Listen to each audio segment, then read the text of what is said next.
Muy buenos días.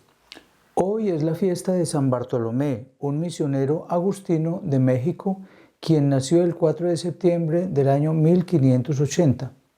Con 16 años, en 1596, ingresó a esa comunidad. Fue un hombre corpulento y con evidente sobrepeso. Por ese motivo, los frailes que vivían con él le gastaban bromas, a las que respondía siempre con una paciente sonrisa. El más grande deseo de Bartolomé era ser misionero, viajar hasta los confines del mundo y proclamar la palabra del Señor. Una vez ordenado sacerdote, fue enviado a Filipinas, en donde aprendió la lengua del lugar, que es el tagalo, y luego, como fue enviado también al Japón, aprendió el japonés. Así pudo hacer 2 viajes al Japón, pero allí había una persecución hacia los cristianos.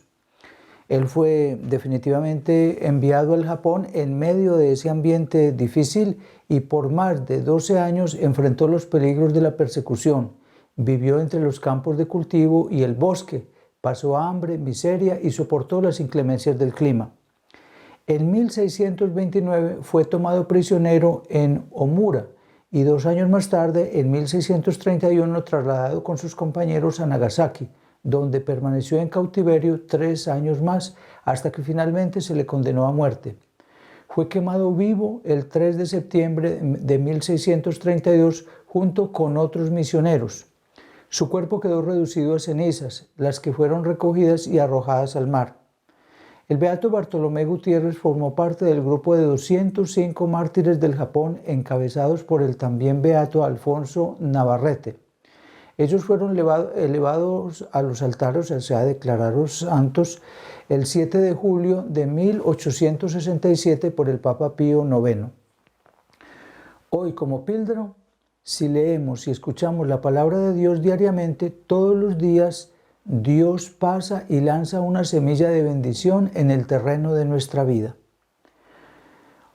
Hoy quisiera detenerme sobre la oración que podemos hacer a partir de un mensaje de la Biblia, y esto lo vamos a tratar durante estos días. Las palabras de la Sagrada Escritura no han sido escritas para quedarse atrapadas en papiros, en el pergamino o en el libro, sino para ser acogidas con una persona que reza, haciéndolas brotar en su corazón. La palabra de Dios va al corazón. El Catecismo afirma: a la lectura de la Sagrada Escritura debe acompañar la oración. La Biblia no puede ser leída como una novela para que se realice el diálogo de Dios con el hombre.